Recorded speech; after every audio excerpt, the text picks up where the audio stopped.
You notice nowadays, because life is good, a lot of young people, they grow up without seeing dukkha.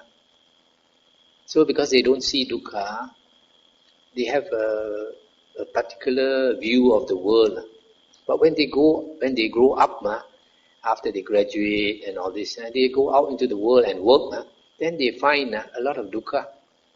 In the house, as a young man, they had no pressure, no stress.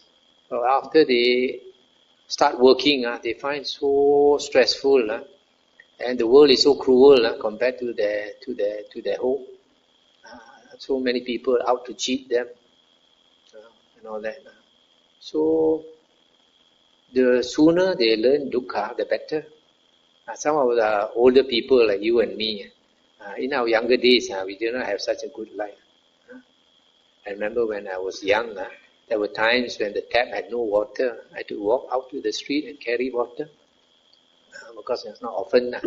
But because of that, also because the family was not rich, we learned to be thrifty.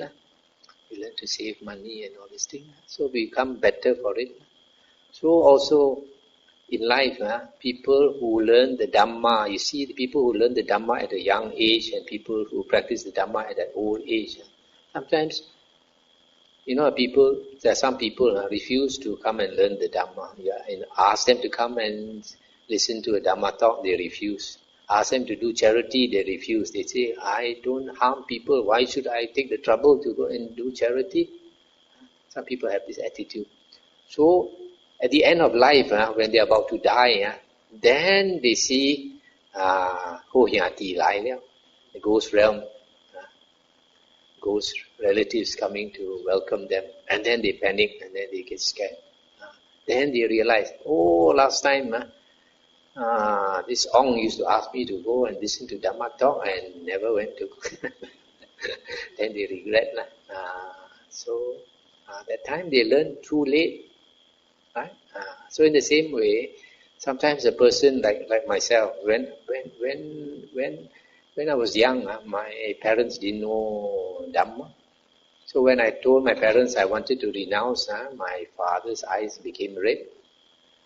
So also I knew it was not ready. So I waited until the time was ready. During that waiting period, my father passed away, and then finally I renounced. And then, of course, my mother felt a lot of dukkha. But after I renounced and I taught the Dhamma, and I taught her to listen to Dhamma, and I saw she benefited from it. So,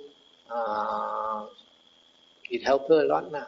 So, she had more time to listen to Dhamma. So, if, for example, you think if I renounce, I'm going to hurt my father. Yes, you're going to hurt your father, but that is good for him. Because hurting him now is better than when he dies, then he realizes the importance of the Dhamma. At that time, you cannot help him already. But now, like the Buddha, when he left, the family was so hurt. But when he came back and taught them the Dhamma, then they realized all that pain was worth it.